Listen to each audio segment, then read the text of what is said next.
Hello everyone, আজকে transmission লাইনের পাওয়ার সিস্টেমের উপর একটা ক্লাস নেব আজকে আমি। তো আজকের টপিক হচ্ছে পারফরমেন্স অফ ট্রান্সমিশন লাইন, আর ট্রান্সমিশন লাইন প্যারামিটার্সটাও আজকে একটু বলবো। তো ট্রান্সমিশন লাইনের এই ট্রান্সমিশন লাইনে যে ছবিটা দেওয়া রয়েছে, তো ট্রান্সমিশন লাইন হচ্ছে কন্ডাক্টিং ওয়্যার দিয়ে তৈরি। সেখানে কন্ডাক্টিং মেটেরিয়াল ইউজ করা হয়, অ্যালুমিনিয়াম ইউজ করা হয় সাধারণত। তো যেহেতু কন্ডাক্টিং মেটেরিয়াল, তো সেখানে রেজিস্ট্যান্স অবভিয়াসলি থাকবে। তো রেজিস্ট্যান্স হচ্ছে কন্ডাক্টিং লাইন প্যারামিটার্সের একটা প্যারামিটার। আচ্ছা, নেক্সট প্যারামিটার হচ্ছে ইন্ডাকটেন্স। তো আমরা জানি যদি এসি অল্টারনেটিং কারেন্ট যদি আমি কোনো কন্ডাক্টিং ওয়্যারের মধ্যে দিয়ে ফ্লো করে, তাহলে সেখানে আমাদের ইন্ডাকটেন্স ক্রিয়েট হবে। তাহলে আমাদের যে ট্রান্সমিশন সিস্টেমটা রয়েছে সেটা পুরোপুরি অল্টারনেটিং কারেন্ট ট্রান্সমিশন সিস্টেম রয়েছে। ওর জন্য আমাদের এখানে ইন্ডাকটেন্সটা হচ্ছে সেকেন্ড প্যারামিটার। আচ্ছা, এরপরে হচ্ছে 3 নম্বর প্যারামিটার কী রয়েছে, ক্যাপাসিটেন্স। ক্যাপাসিটেন্স কী করে তৈরি হয়? দুটো প্লেটের মধ্যে যখন পোটেনশিয়াল ডিফারেন্স অ্যাপ্লাই করা হয় এবং প্লেট দুটো যখন কোনো একটা ইনসুলেটিং মেটেরিয়াল দিয়ে আলাদা করা থাকে, তখন ওদের মধ্যে ক্যাপাসিটেন্স তৈরি হয়। তো ট্রান্সমিশন লাইনের ক্ষেত্রে যে ওয়্যারগুলো রয়েছে সেগুলো মধ্যে হাই ভোল্টেজ থাকে, আর আমাদের যে গ্রাউন্ডটা রয়েছে সেটা জিরো পোটেনশিয়ালে থাকে। তাহলে এই দুটোর মধ্যে একটা পোটেনশিয়াল ডিফারেন্স ক্রিয়েট হয়, আর মাঝখানে ইনসুলেটিং মেটেরিয়াল কি রয়েছে, এয়ার রয়েছে। তো তার ফলে আমাদের ওখানে ক্যাপাসিটেন্স তৈরি হয়। আচ্ছা, নেক্সট হচ্ছে পারফরমেন্স অফ ট্রান্সমিশন লাইন। তো পারফরমেন্স আমাদের দুটো জিনিস কনসিডার করতে হয় পারফরমেন্সে। একটা হচ্ছে ভোল্টেজ রেগুলেশন, সেকেন্ড হচ্ছে ট্রান্সমিশন এফিসিয়েন্সি। তো ভোল্টেজ রেগুলেশন কি, যে আমি সেন্ডিং এন্ডে যে পরিমাণ ভোল্টেজ পাঠাচ্ছি আর রিসিভিং এন্ডে যে পরিমাণ ভোল্টেজ পাচ্ছি, সেটার সবসময় যে সমান হবে সেরকম কোনো ব্যাপার নেই। আলাদা হতে পারে, বেশি হতে পারে, কম হতে পারে, বেশিও হতে পারে, কমও হতে পারে। যে সেন্ডিং এন্ড থেকে পাঠাচ্ছি যে ভোল্টেজটা, সেটা রিসিভিং এন্ডে বেশিও হতে পারে। সেটা কিভাবে, সেটা পরে এক জায়গায় আসে, ফেরান্টি এফেক্ট, সেটা পরে পড়াবো। ফেরান্টি এফেক্ট নিশ্চয়ই দেখবো, যে যেখানে আমি যদি সেন্ডিং এন্ড থেকে 10 কিলোভোল্ট সাপোজ পাঠাচ্ছি, রিসিভিং এন্ডে সেটা আমি 11 কিলোভোল্ট পাঠাচ্ছি। তো এখন আমরা দেখব যে মেন রেগুলেশন ব্যাপারটা হচ্ছে যে সেন্ডিং এন্ড আর রিসিভিং এন্ডের মধ্যে যে ভোল্টেজ ডিফারেন্সটা থাকে। সাপোজ সেন্ডিং এন্ডে 10 কিলোভোল্ট পাঠাচ্ছি আর রিসিভিং এন্ডে আমরা 9 কিলোভোল্ট পাচ্ছি, তাহলে এই দুটোর মধ্যে ডিফারেন্স আমাদের হয়ে গেল 1 কিলোভোল্ট। তো এটাকে ভোল্টেজ রেগুলেশন বলে। আচ্ছা, এবার এই যে রেগুলেশন যেখান থেকে এসছে, এটা হচ্ছে ডিফারেন্স, সেটাকে আমাকে পার্সেন্টেজে বার করতে হয়, মানে এটাকে আবার রিসিভিং এন্ড ভোল্টেজ দিয়ে ভাগ করতে হয়। তার সঙ্গে আবার 100 গুণ করলে যেটা পাবো সেটাকে ভোল্টেজ রেগুলেশন বলে। আর ভোল্টেজ রেগুলেশনের ফর্মুলা এরপরে আমরা দেখব। আচ্ছা, এরপরে হচ্ছে classification of overhead transmission line. তো ক্লাসিফিকেশনে আমাদের 3 ধরনের আমরা ক্লাসিফাই করতে পারি ওভারহেড ট্রান্সমিশন লাইনকে। তো প্রথমে হচ্ছে শর্ট ট্রান্সমিশন লাইন।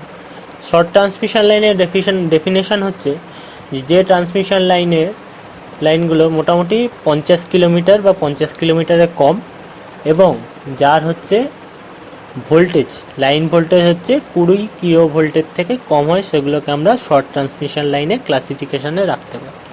যে নেক্সট আমাদের কি রয়েছে, মিডিয়াম ট্রান্সমিশন লাইন। যে মিডিয়াম ট্রান্সমিশন লাইনে হচ্ছে ডিস্টেন্সটা হচ্ছে 50 থেকে 150 কিলোমিটার, এবং line voltage is moderately high, মোটামুটি 20 থেকে 100 কিলোভোল্টের মোটামুটি এরকম থাকে। সেটাকে আমরা মিডিয়াম ট্রান্সমিশন লাইনে ক্লাসিফিকেশন করতে পারি। আচ্ছা, এরপর হচ্ছে লং ট্রান্সমিশন লাইন। কাকে বলবো? লং ট্রান্সমিশন হচ্ছে যেটা 150 কিলোমিটার মিনিমাম বা 150 কিলোমিটারের থেকেও বেশি, সেগুলোকে আমরা মিডিয়াম ট্রান্সমিশন লাইন বলবো। এবং এগুলোর ভোল্টেজ সাধারণত খুব বেশি হয়, 100 কেবিরও বেশি ভোল্টেজে ট্রান্সমিট করা হয়। আচ্ছা, এরপর হচ্ছে ভোল্টেজ রেগুলেশন কি।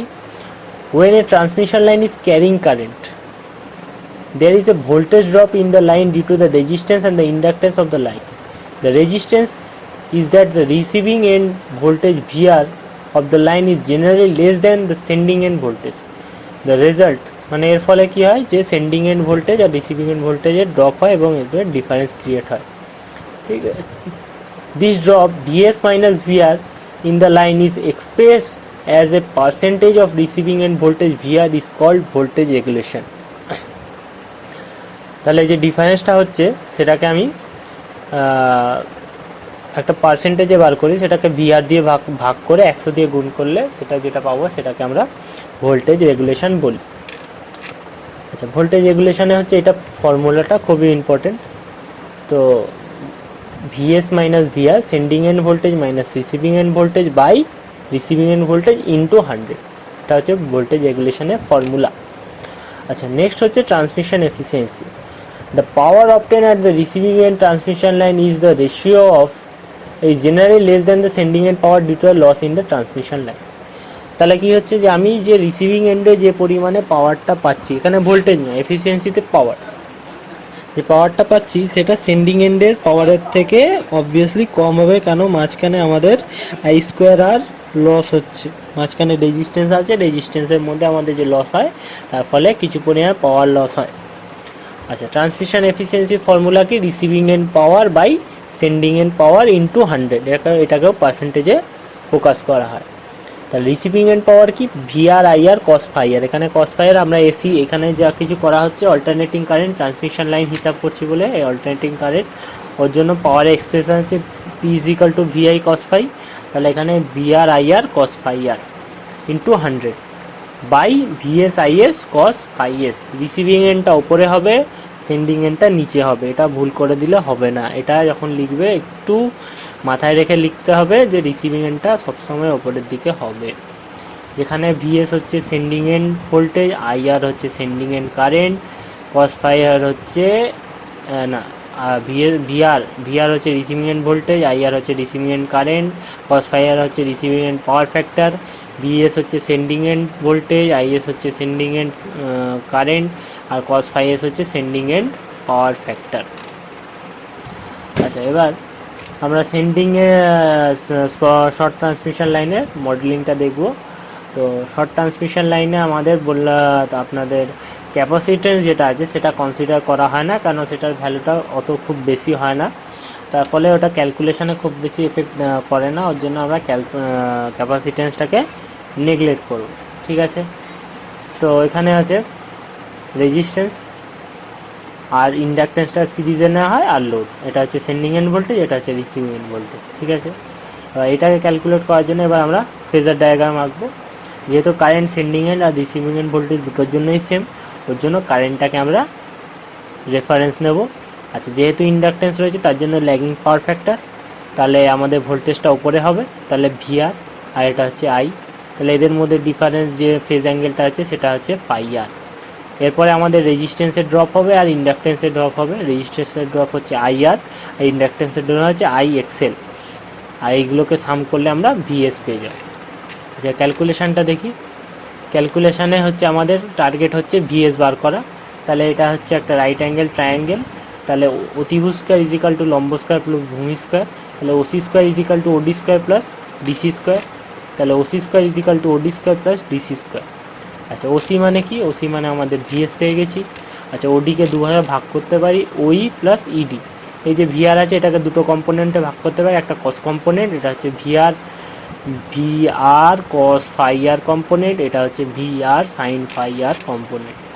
তাহলে VR cos phi r আর হচ্ছে ED-টা হচ্ছে IR, এই যে ED ড্রপটা এই যে এখান থেকে আমি টেনেছি, এটা হচ্ছে ED ড্রপটা। সেভাবে DB-টাকে VR sin phi r, এই যে DB-টা এই যে বললাম উপরে হচ্ছে সাইন কম্পোনেন্টটা প্লাস IXL, তার রুটটা উপরে মাথায় তুলে দিলে হয়ে গেল। আচ্ছা, রেগুলেশন, এবার রেগুলেশনের formula VS minus VR by VR, VSটা এখানে বসিয়ে যতটা হয় ক্যালকুলেশন করলে আমাদের পেয়ে যাব। পাওয়ার ফ্যাক্টর হচ্ছে cos phi s মানে ভূমি বাই অতিভুজ, তাহলে ভূমি হচ্ছে এই যে OD, অতিভুজ হচ্ছে OC। ঠিক আছে, OD মানে হচ্ছে VR cos phi r plus IR, এই যে OD OE প্লাস এখান থেকে পেয়ে যাচ্ছি। পাওয়ার ডেলিভার হচ্ছে VR IR cos phi r, loss হচ্ছে I² r, কত সেন্ড করছি যত রিসিভ করছি প্লাস হচ্ছে লস, তাহলে VR IR cos phi r plus I² r। তাহলে এফিসিয়েন্সি কত এফিসিয়েন্সি হচ্ছে সবসময় বললাম ডেলিভারটা উপরে থাকবে, তাহলে power deliver by power send, তাহলে পাওয়ার ডেলিভার কত? VR IR cos phi r, আর রিসিভ হচ্ছে VIR cos phi r plus I² r into 100।